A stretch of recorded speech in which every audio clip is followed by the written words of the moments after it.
बीच भंवर में किस विधि छोड़ा, मैं तो सुहागन रही कुंवारी, पहने दुल्हन पे केसरिया बालम, आओ हमारे देश, केसरिया बालम आओ हमारे देश। मेघ सिंह की गाड़ी कुछ ही देर में उस रास्ते से गुजरने वाली है। हुक्म। और इस एक्सीडेंट में मेघ सिंह की जान जानी चाहिए। मैंने खुद अपने कानों से हत्यारे को फोन पे बोलते सुना था। कौन है वो? कुंवरदीप सिंह। मैंने ट्रक ड्राइवर से फोन पे बात की थी, पर इस रुक्मी ने हमारे बात का गलत मतलब निकाल लिया। मैंने तो सिर्फ उतना कहा था कि अगर उसने कंसाइनमेंट वक्त पे नहीं पहुंचाया तो काका सर से पहले मैं उसकी जान ले लूंगा। पापा उठिए पापा।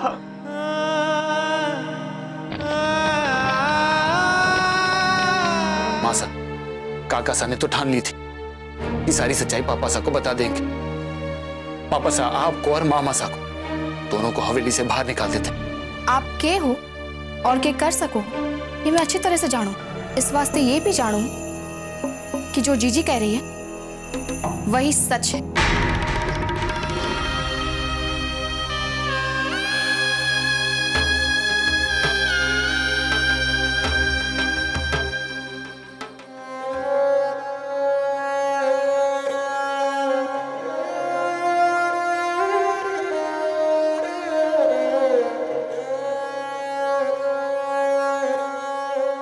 मासा, कुछ बोलिए ना मासा। आप कुछ बोल क्यों नहीं रही मासा?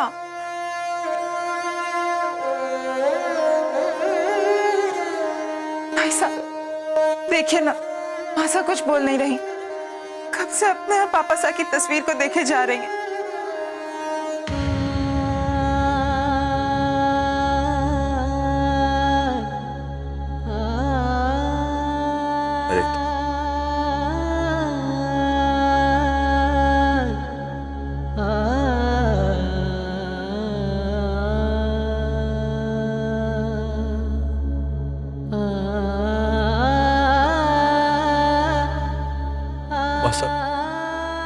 प्लीज कुछ खा लीजिए।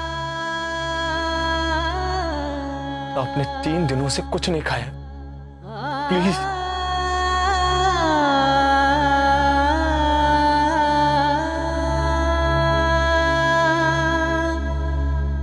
अच्छा ठीक है, आज मैं खुद अपने हाथों से आपको खिलाऊंगा, ठीक वैसे ही जैसे बचपन में आप मुझे खिलाया करती थी। याद है ना आपको मुझे खिलाने के लिए कितनी मेहनत करनी पड़ती थी? ये लीजिए।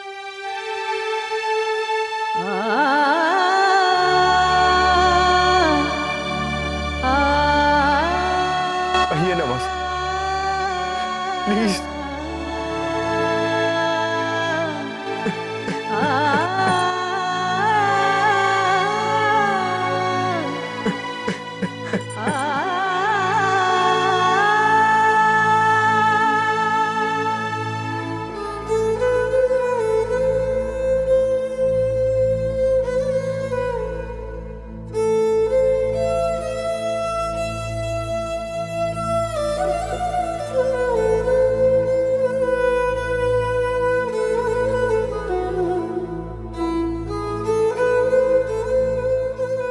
अगर आप भी इस तरह टूटकर रोने लगे तो?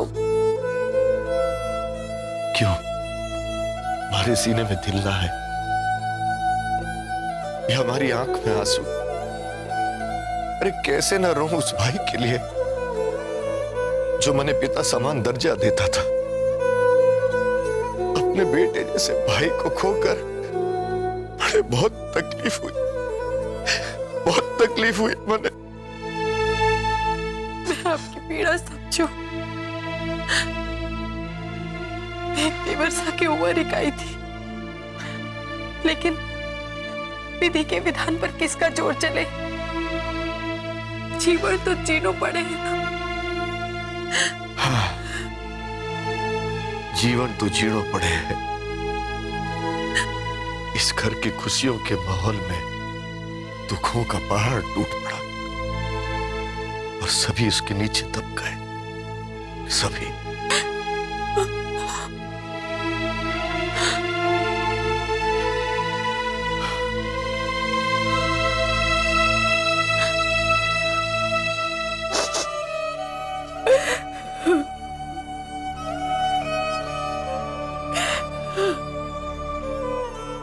चुप हो जाइए। कैसे चुप हो जाऊं गायत्री?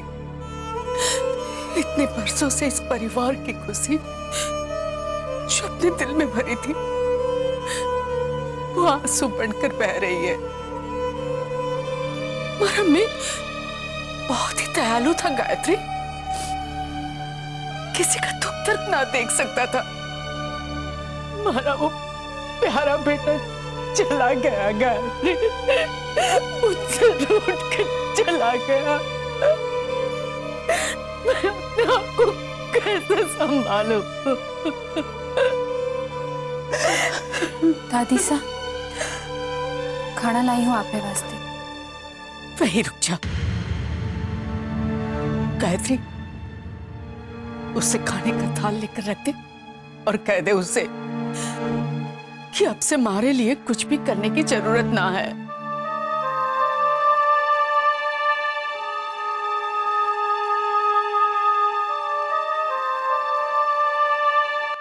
हमारे से अपनी सेवा का हक ना छीनो दादी साहब। गायत्री, रुक्मी, दादी साहब, रुक्मी जा।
थैंक्स मोहित।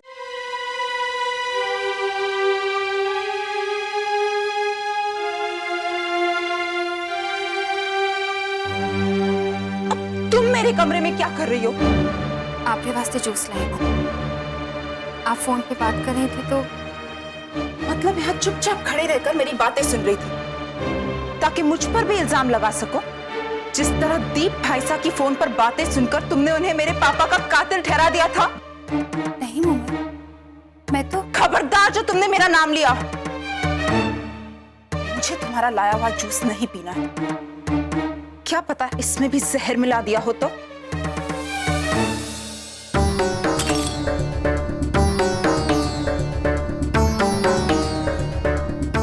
अब खड़ी क्यों हो? जाओ यहां से। Get out.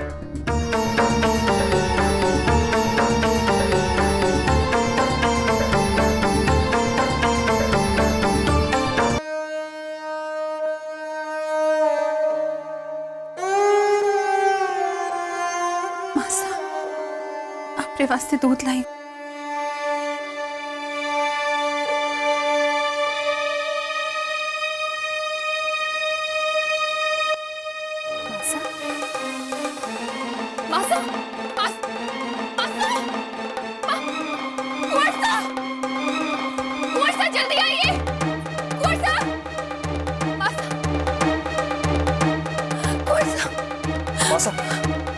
मासा, उठिए मासा,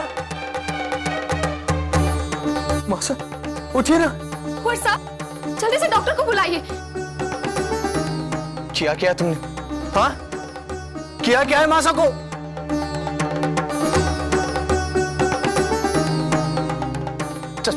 Just get out of here. जाओ यहाँ से।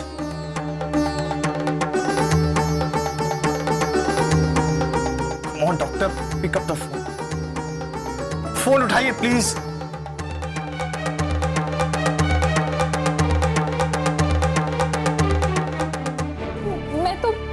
मैं तो मासा को दूध देने गई थी।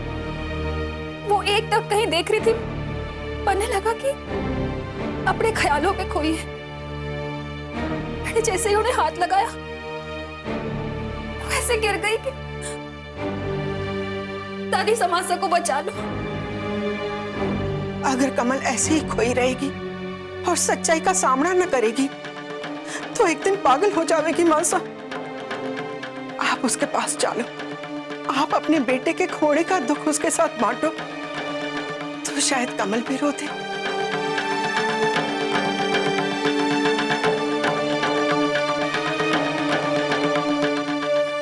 कमल, हम सब ने रो रो कर अपने मन को समझा लियो। तू भी रोकर अपने मन को मार ले। थारो जीवन साथी चलोगी हो, इस तरह अपने अंदर समेट कर मत रख उसे, नहीं तो उसके सफर में रुकावट आ जाएगी बेटा। कमल, कमल रो, रो कमल, कमल रो। कोई बताओ इसे, इतनी सकत ना बने।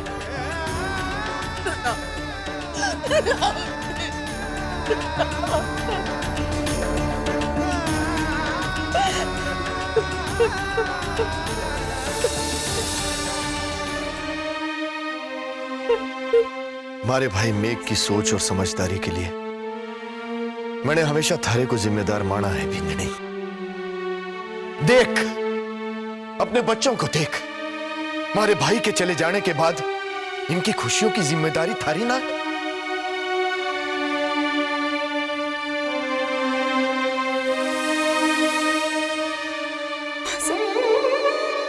मासा, मैं आपकी हर बात मानूंगी मासा।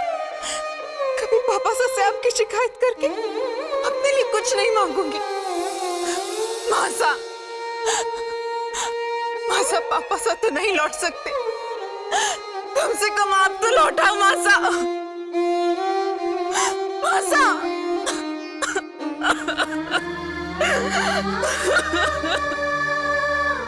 डॉक्टर साहब, इन्हें अस्पताल ले जाएं। ठाकुर साहब, इनका इमोशनल ब्रेकडाउन होना बहुत जरूरी है। तो फिर कुछ कीजिए ना डॉक्टर साहब।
अपनी प्रिवेसी, अपने अकेलेपन का मुझे हक है या नहीं? ना।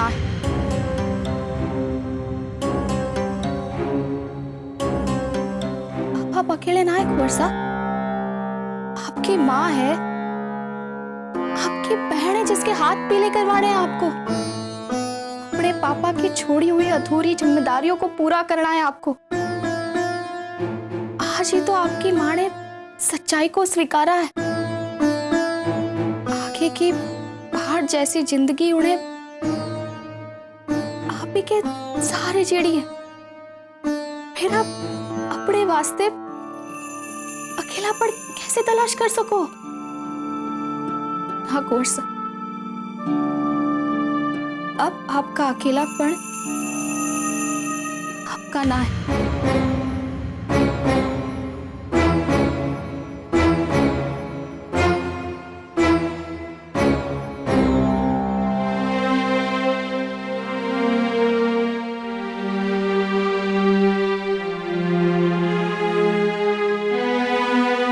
थैंक्स रसा, मुझे मेरी जिम्मेदारियों का एहसास दिलाने के लिए।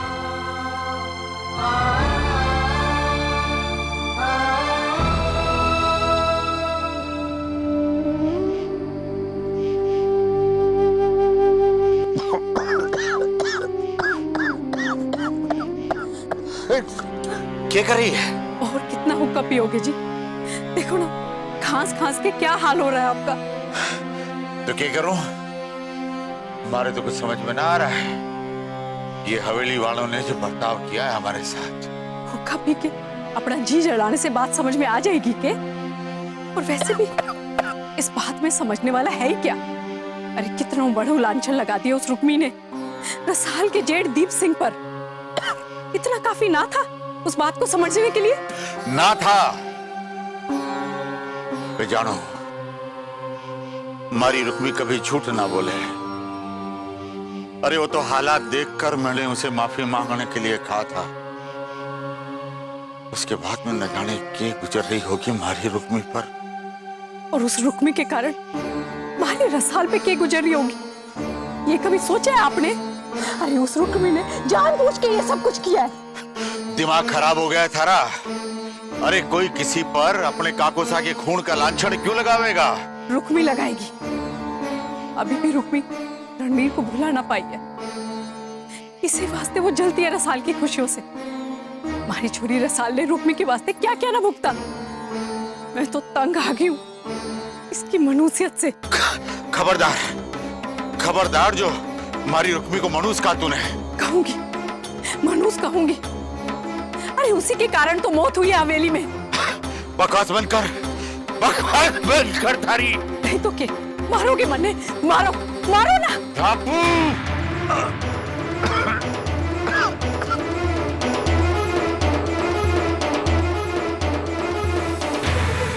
किसो के बापू, किसो के बापू, किसो के बापू।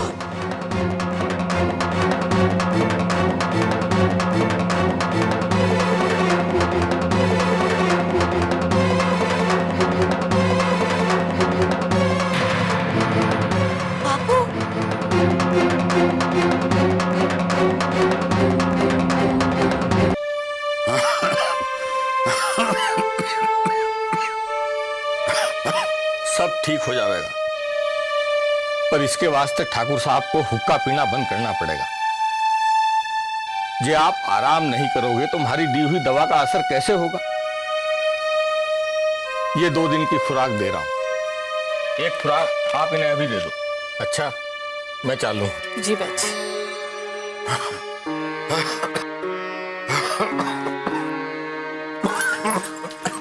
आप आराम से बैठ कर, मैं पानी लेके आई, दवाई खा लो। अरे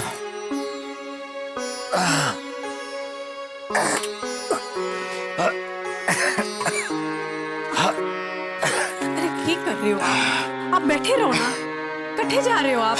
अरे कपड़े बदलने जा रहा हूँ। हवेली पहुंचना है हमारे को आज चौथा है। अरे आपने सुना ना था बहची क्या क्या कर गए? अरे आप तो ठीक से चल भी ना पा रहे हो। अरे तो मर तो ना जाऊंगा, बेटी के घर में शोक सभा है, कैसे न जाऊं? आपको याद नहीं कितनी बेइज्जती के साथ निकाला था उन्होंने हमें हवेली से? आप वहां जाना चाहो। अरे वो लड़के वाले हैं, वो कितनी भी हमारी बेइज्जती करें पर हम तो उनकी इज्जत करना ना भूल सके ना। अगर मैं वहां नहीं जाऊंगा ना तो उनको कहने का, उलाहना देने का मौका मिल जाएगा कि हमने उनकी बात को दिल से लगा लिया। और फिर किसी बहाने में अपनी दोनों बेटियों को देख भी लूंगा। ठीक है, आप ये दवाई खा लो, मैं भी थारे साथ चलूं। ना ना ना ना, तू ना जावेगी। हवेली वालों की बातें सुन करके तू फिर रुक्मी पर और कोई गाज गिरावेगी। आप ऐसा क्यों बोल रहे हैं जी? मैं मानती हूँ कल रात मैंने रुक्मी के बारे में कुछ ज्यादा ही बोल दिया, पर आप ऐसा क्यों समझते हैं जी कि मैं रुक्मी को अपनी बेटी नहीं मानती? ना, मैं थारे को कुछ ना समझ रहा हूँ, पर थारी ममता रुक्मी और रसाल के लिए बराबर की ना है, क्योंकि तूने रुक्मी को जन्म ना दिया। मारी तो दोनों छोरियां हैं, दोनों की खुशियां हमारे लिए बराबर है।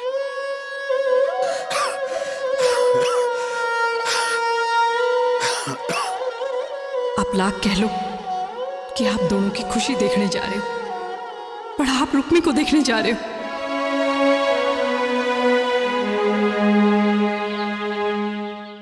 बिंदड़ी, भंडारा का सारा काम थारे को देखना है। नौकरों से कह देना समय समय पे मेहमानों को पानी देते रहे। मासा, आप चिंता ना करो। दादी सा, आपके लिए दवाई लाई हूं। गायत्री, पूछ इससे, इसको बात समझ में ना आवे है के? कल मना किया था, आज फिर आ गई। दवाई ले ले उसके हाथ से और बोल दे आगे से मारे वास्ते कुछ भी लाने की जरूरत ना है।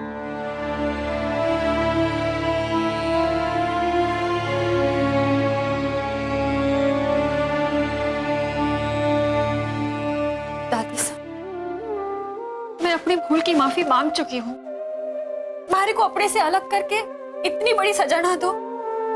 मैं आपके पैर पड़ती हूँ दादी साहब। इस भूल की तो तने माफी भी ना मिल सके। हमारे बेटे मेघ की मौत की खबर आई थी, ऐसे वक्त पर तूने हमारे बड़े पोते पर लांछन लगाया। मारे को माफ कर दो दादी साहब। जानो, रणवीर और दीप की सोच और समझ में जमीन आसमान का फर्क है, पर है तो वो मारा ही बड़ा पोता। रणवीर के पैदा होने से पहले मेघ उसे कंधे पर बिठाकर घुमाया करता था, और तूने बड़ी आसानी से कह दिया कि उसने अपने काका सा की जान ली है। मारे से बहुत बड़ी गलती हो गई। मारे को माफ कर दो दादी साहब। तो माफी के लायक भी ना है, सिर्फ सजा के लायक है। पर क्या करूं? थारे वास्ते मैं सजा भी ना सोच सकूं।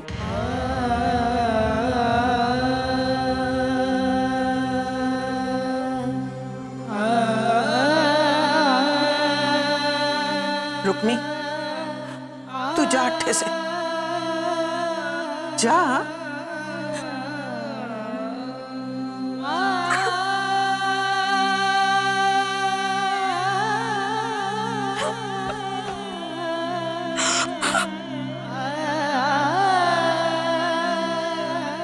एक दादी सा ही थी जो मारे पर विश्वास करती थी, मारे से प्यार करती थी। अब तो मैंने उनका भी विश्वास ऐसे खो दिया कि वो अब हमारे से बोलना तक नहीं चाहती। अब क्या करूं मैं? अब कौन हमारा दुख सुनेगा? कैसे जीऊंगी मैं और कैसे निभाऊंगी अपनी दासी होने का कर्तव्य? जानती थी कि सच्चाई कड़वी होवे, पर इतनी कड़वी होगी कि जहर से भी बदतर। ये ना मालूम था हमारे को।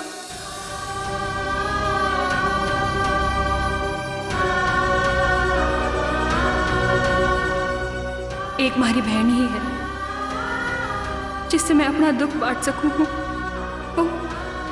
वो समझे है हमारे को। कुंवर सा शायद नीचे है, थोड़ी देर बात कर लूं रसाल से।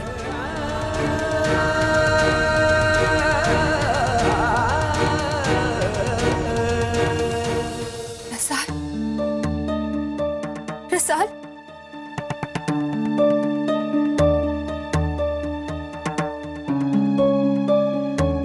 रसाल, रसाल, अंदर आके बात करो।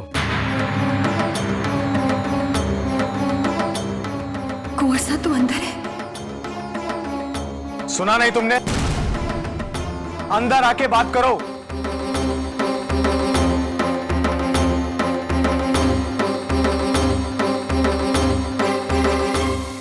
हमारे को लगा कि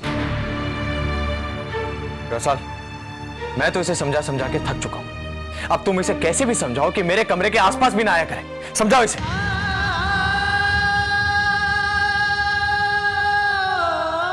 जी, आप नीचे चलो, मैं कहीं आके आपसे बात करती हूँ।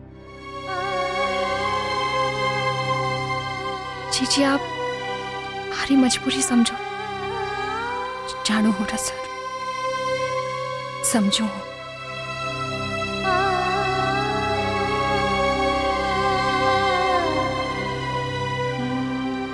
तुमने फिर भी वो नहीं कहा जो मैंने तुमसे कहने के लिए कहा था।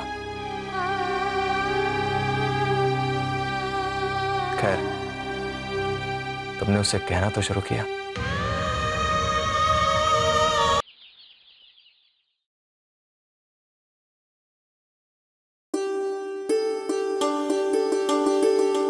अरे कजरी, अच्छा हुआ जो तू टाइम पे आ गई। चल आके मेरी मदद कर। जी। अरे फूलों की माला कटे है, यो है ना हमारे हाथ में, तो रख दे हमारे सर पे। अब खड़ी खड़ी देख के रही है, जा उसे टोकरी में रख दे और पूजा की थाल लगा दे। जी।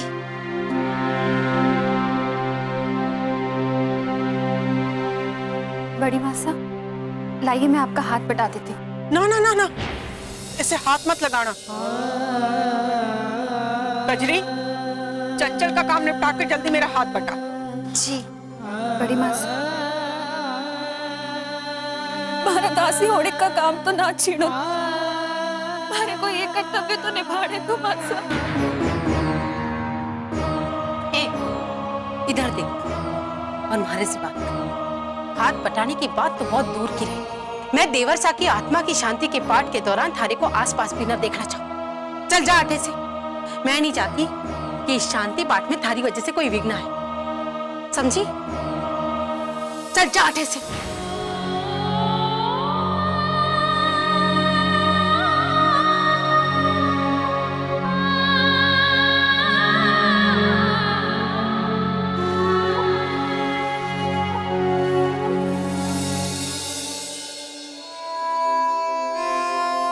मोमल, क्या हुआ?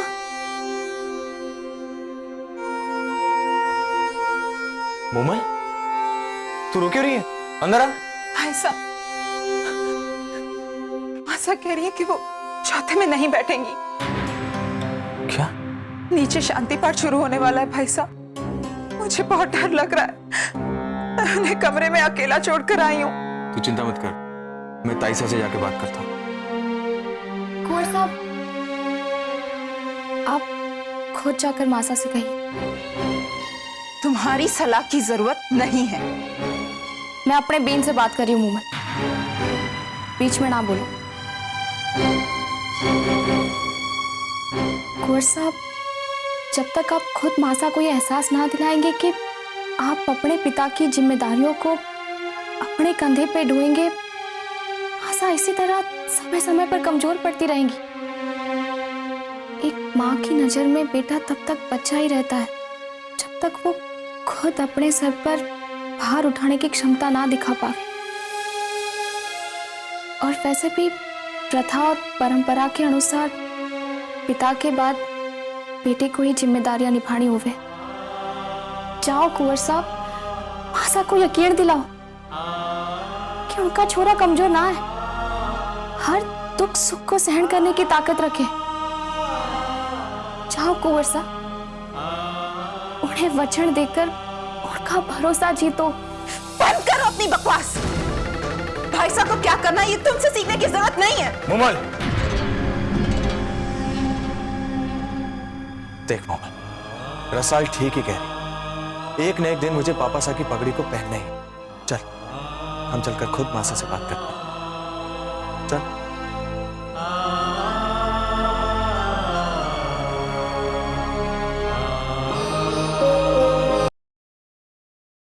केसरिया बालम आओ हमारे देश। ओम नमो भगवते वासुदेवाय कृष्णाय गोविंदाय वासुदेवाय नमो। जिसकी परिवार की शांति के लिए न जायते विरयते पाठ रखा गया है, उसका परिवार कट्ठे है। मरने तो ला गए वो लोग, अब बाहर भी स्वर्ग में है। तुम दोनों अपनी बकवास बंद कर। प्राणो हयन्ते हयमाने शरीरे। कृष्ण भगवान अर्जुन को कहता है कि आत्मा कभी पैदा नहीं होती है, न मरती है।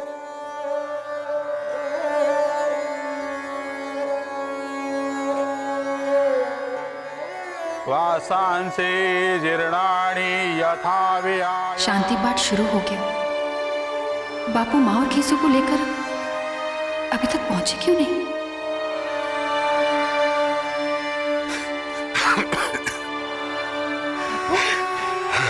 आपकी तबीयत ठीक है बेटा, वो चल करके आना पड़ा ना, इसलिए वो ठाकुर किसी ना आ सके। तुम्हारा इंतजार कर रही थी ना, क्या अपन भी चल करके पीछे बैठ जाते हैं। बापू, आप वहां जाके बैठो, हमारे को मेहमानों का ख्याल रखना है। ठीक है बेटा। मया अज्ञातं दोष एष नित्य सर्वगत इसाचलो अयं सनातन अव्यक्तो अयचितयो समयुतैस्तस्मादेवं विदितव्यं जयनानो भूतर्मयम्।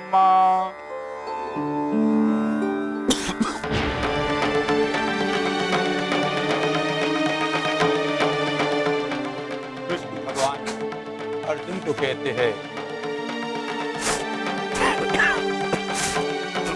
जैसे जैसे मनुष्य कर्म करता है वैसे वैसे उसे कजरी शरीर जो है पांच तत्व अग्नि, भूमि, वायु, जल, एक दिन तो शरीर मिट्टी में मिलना है।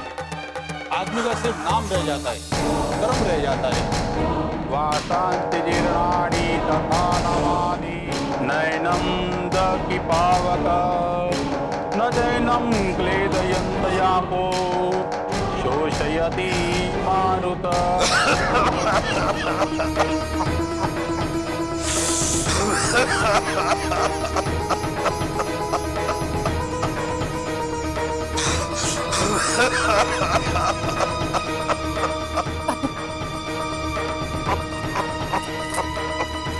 इसे बाहर ले जा और वहां जाकर देख ये करना है। हमारे साथ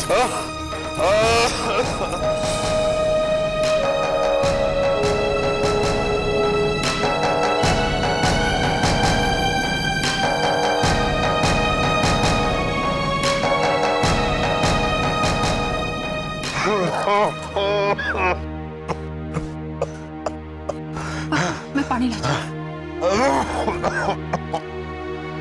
वहां से मिलूंगी तो मैं तो सुनाने वाली हूँ। ऐसे कैसे आने दिया आपको? अरे आना ही था बेटा, समधी साग का चौथा था, और फिर हमारी दोनों बेटियों का ससुराल भी तो है, पर मारे आने से सारा बिगड़ पड़ गया। और ठाकुर पवन सिंह जी से माफी मांग लूंगा।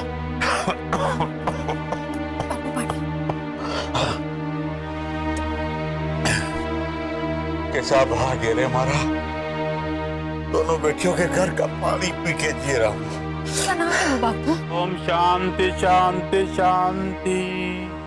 यजमान, गीता का पाठ संपन्न हुआ। अब आप सबको प्रणाम कीजिए।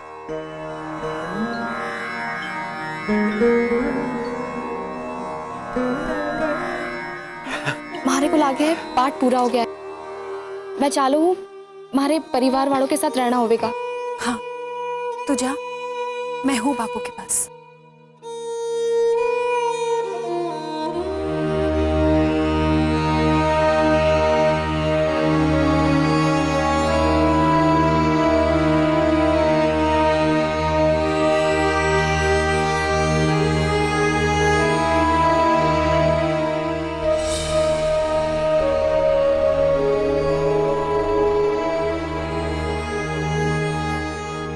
अब तो अठे खड़ी रहेगी। मेहमान जाने लगे, उनके जूते चप्पल साफ करके कौन देगा?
लाइए मैं आपका हाथ बटा देती हूँ। ना ना ना ना, इसे हाथ मत लगाना।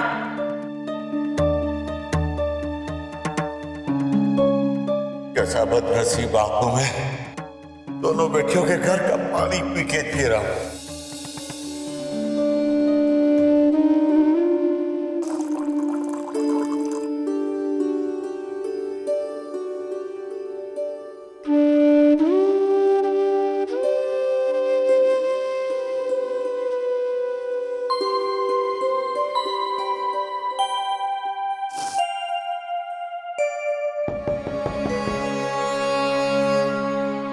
कौन? जी मैं।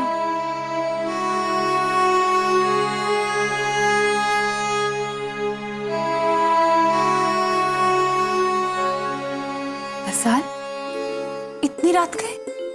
ये कुछ फल लाई हूँ आपके वास्ते। इतनी बड़ी हवेली की दासी बना के तो रख दिया आपको, पर आपके खाने की कोई परवाह ना है इनको। जानवरों का पेट भर सकते हैं ये लोग, पर इंसान की कोई कीमत ना है इनकी नजर में। ये तो क्या बोल रही है? हमारी कुछ समझ में ना आ रहा है। मैं भूखी क्यों रहूंगी भला?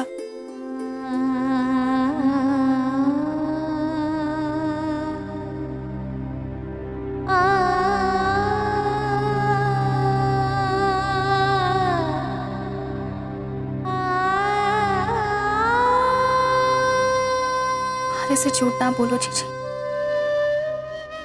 मैं जानू कि आपने कुछ ना खाया है। आप पर क्या गुजर रही है हमारे को सब पता है। आप अंदर ही अंदर घुट रही है जीजी, ये भी मैं जानू। और आज कुंवर साहब ने हमारे से इतना बड़ा पाप करवा दिया।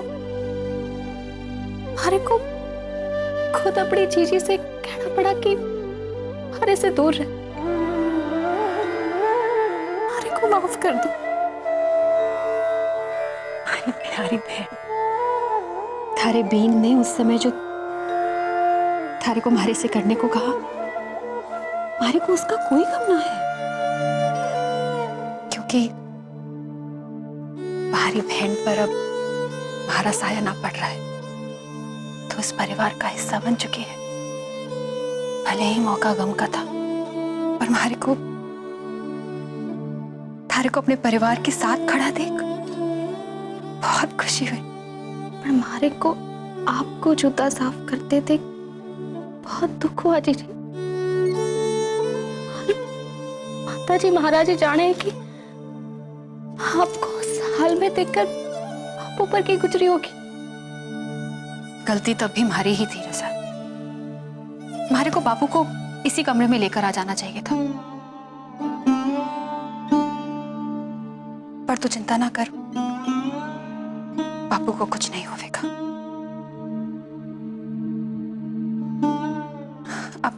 अब तो जा, हमारे से ही बातें करती रहेगी क्या? जा रही हूँ जीजी, पर आप ये फल खाकर ही सो। ठीक है, जा।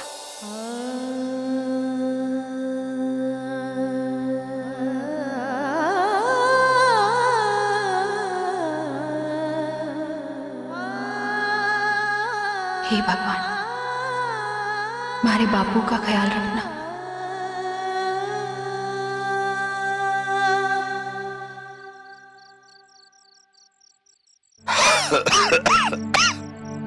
माँ, बापू आए। आपके लौटने में इतनी देर हो गई? अरे रास्ते में बस खराब हो गई, पैदल आना पड़ा। मौत भी ना मिली रास्ते में, तो घर तक पहुंचना ही पड़ा। शुभ शुभ बोलो जी, आप ऐसे कैसे बोल रहे हैं? वहां सब कुछ ठीक तो था ना? और मारी रसाल कैसी है? वहां पर सारी रस्म ठीक से तो हो गई ना? हवेली वाले तो बहुत दुखी हो रहे होंगे बेचारे। आखिर उम्र ही क्या थी समधिसा की? कुंवर सा और मोमल, उन पर क्या बीत रही होगी अपनी माँ का ये हाल देखकर। भगवान जाने मारी रसाल ये सब कुछ कैसे निभा रही होगी। सारी रसाल ठीक है, बहुत अच्छी है। सारे परिवार के बीच में बैठी थी। रस्म पूरी होने के बाद में जब लोग लौट रहे थे तो परिवार वालों के साथ कतार में खड़ी होकर उन्हें विदा कर रही थी। हमारी रुक्मी जी ठीक तो है ना बापू? हाँ, थारी रुक्मी जी बहुत मजे में है। अपना फर्ज बहुत जिम्मेदारी से निभा रही है। थारी एक बहन रसाल परिवार वालों के साथ खड़ी होकर मेहमानों को विदा कर रही थी, और थारी जीजी रुक्मी जूते चप्पल साफ करके मेहमानों को दे रही थी।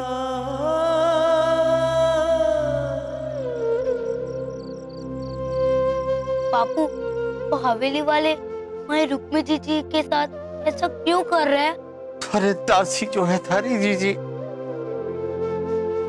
उसको प्यार करने की ये सजा तो मिलनी थी।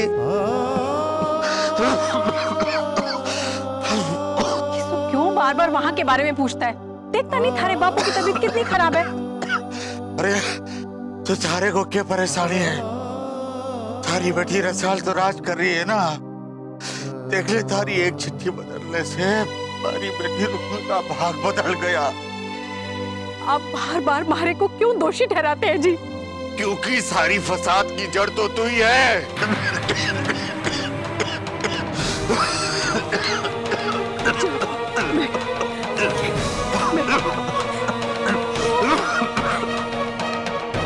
मुनि माथुर है जिसमें आग लगी थी। रणवीर उससे क्या पूछ रहा है?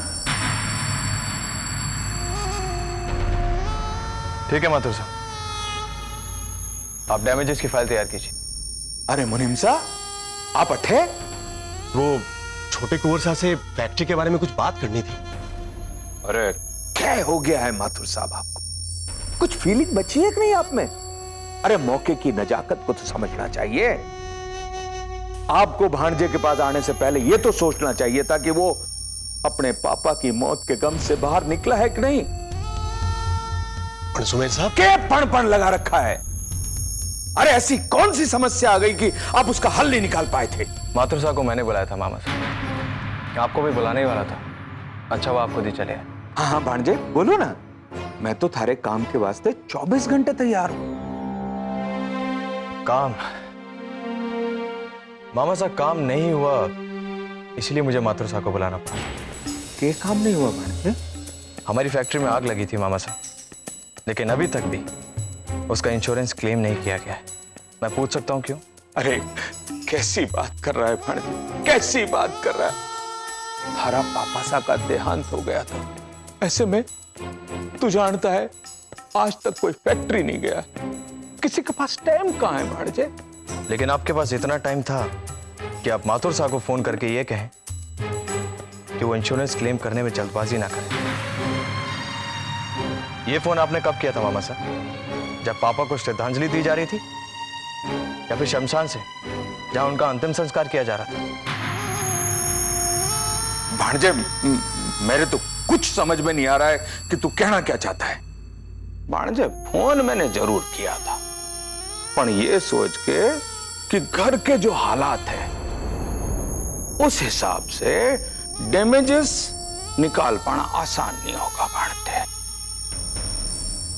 अरे भांजे हमारा इंश्योरेंस कंपनी के साथ संबंध बहुत अच्छा है, इंश्योरेंस तो बाद में भी क्लेम कर सकते हैं।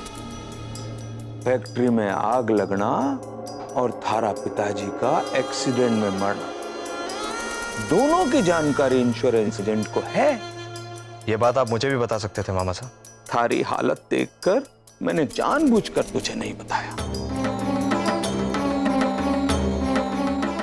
मामा साहब आप ये मत सोचिए कि मेरी हालत क्या है और क्या नहीं। पर्सनल कैलामिटी अपनी जगह है और कारोबार अपनी जगह, इसलिए आज के बाद कारोबार के सिलसिले में आप बेझिझक मुझसे कुछ भी कह सकते हैं। ठीक है भांजे, तू जैसा कहेगा वैसा ही होगा। ठीक है।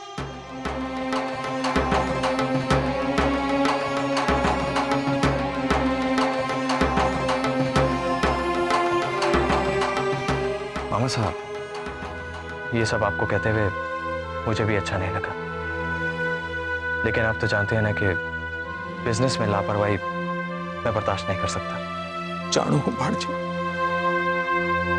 मामा साहब आज के बाद बिजनेस के बारे में आप मुझसे सलाह जरूर लेंगे। जैसा तू कहेगा। तो फिर ठीक है, आप फैक्ट्री जाइए और डैमेजेस की फाइल तैयार कीजिए और फिर मुझे दिखाइए। चलिए माथुर साहब।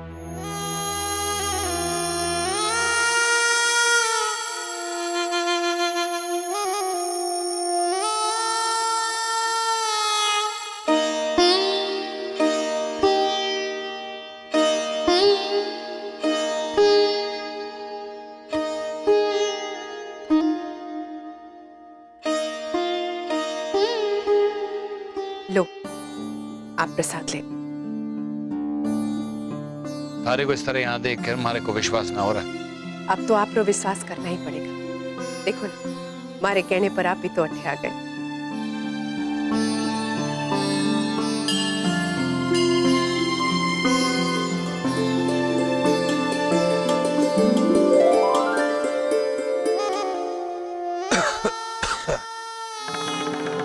नहीं, बड़ा प्रसाद मुझे दे दे और तू जा यहां से। वैसे मामू साहब आपकी गलत बखत पर आने की आदत कब जाएगी?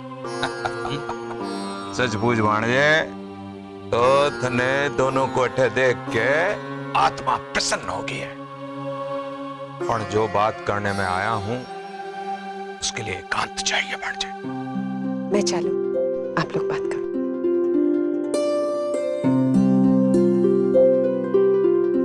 अब बोलो मामा।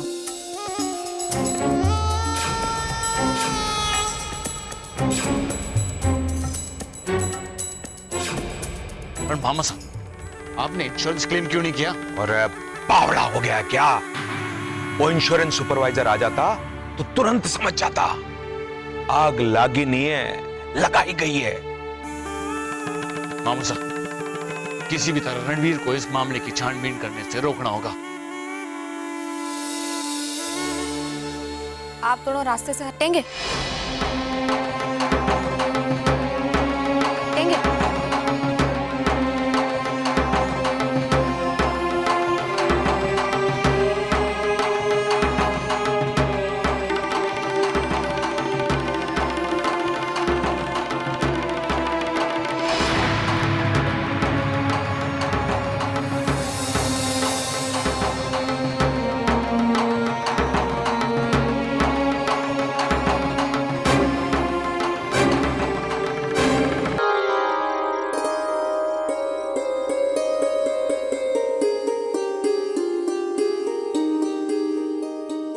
जीजी घी के कहा तूने? घी ना आते से मारे को के कहा तूने? जीजी किस अधिकार से? आपने ही तो मारे को। तूने सारे अधिकार खो दिए। खबरदार जो आज के बाद मारे को जीजी का। मारे सुहाग पर तूने काका साहब को मारने का लांछन लगाते समय ना सोचा वो मारे कौन है? मारे बींद का अपमान करके तुझे क्या लगा तुम्हारे साथ रिश्ता बनाए रखेगी? ये सिला दिया तुमने मारे को हमदर्दी जताने का थारे साथ। अरे इस हवेली में सब तुझे एक अदना सी दासी माने, पर मैंने तुझे मान लिया। हाथ पकड़कर अपने कमरे में लेकर गई, थारे साथ बातें की, थारे साथ की गई नाइंसाफी पर दुख जतायो, अपने आप को जीजी कहने का अधिकार दियो। बदले में तू मारे को क्या देने जा रही थी? मारे बींद को जेल भेजने जा रही थी? तो मैं खबरदार जो अपना मुंह खोला। तुझे क्या लगा मैं शराब पीती, नशे में रहती, अपने बींद से ना खुश हूं तो मारे को क्या फर्क पड़ेगा कि मारा बींद हमारे पास रहे कि जेल में? हाँ, मैं अपने बींद से नाराज हूं और वो हमारी समस्या है, और इस समस्या का समाधान भी आज नहीं तो कल निकल जाए। पर जो पाप तूने किया है उसकी सजा तारे को मिल रही है और जिंदगी भर मिलती रहेगी। पहले मैं सोचा कर कि मारे देवर साहब ने एक भोली भाली गांव की छोरी के साथ घोर अन्याय किया है, पर आज समझ में आ रहा है कि मारे देवर साहब को फंसाने के वास्ते तूने किस किस तरह से अपने इस मनूस चेहरे को छुपाया होगा। आज के बाद मारे को जिज्जी कहने की हिम्मत ना करना, वरना मारे से बुरा कोई ना होगा। थारे सिर्फ चेहरे पर दाग नहीं है, थारे तो दिल और दिमाग पर सिर्फ दाग ही दाग है।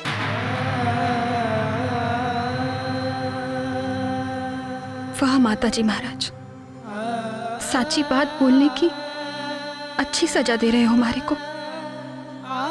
सच्चाई कड़वी तो हो गए है, पर जहर से भी बदतर वो भी दिखा रहे हो आप।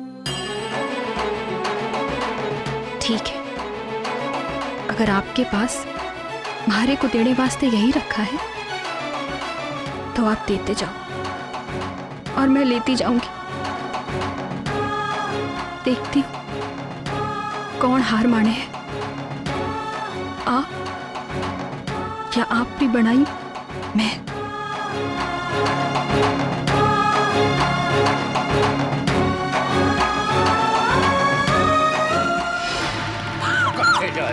तुम्हारी बात तो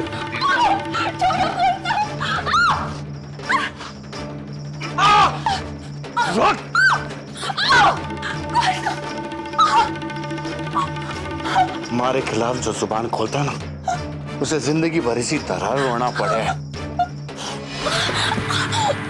आपको दीप सिंह नाम है, दीप सिंह। थारे जैसे को तो मैं पान की तरह चपा कर थूक देता हूँ और छींटे भी इस तरह साफ कर देता हूँ कि किसी को भनक भी ना पड़े, समझे? पान की छींटे तो मिटा दोगे कुंवर साहब, पर अपने हाथों पर लगे अपने चाचा के खून के धब्बे कैसे मिटाओगे?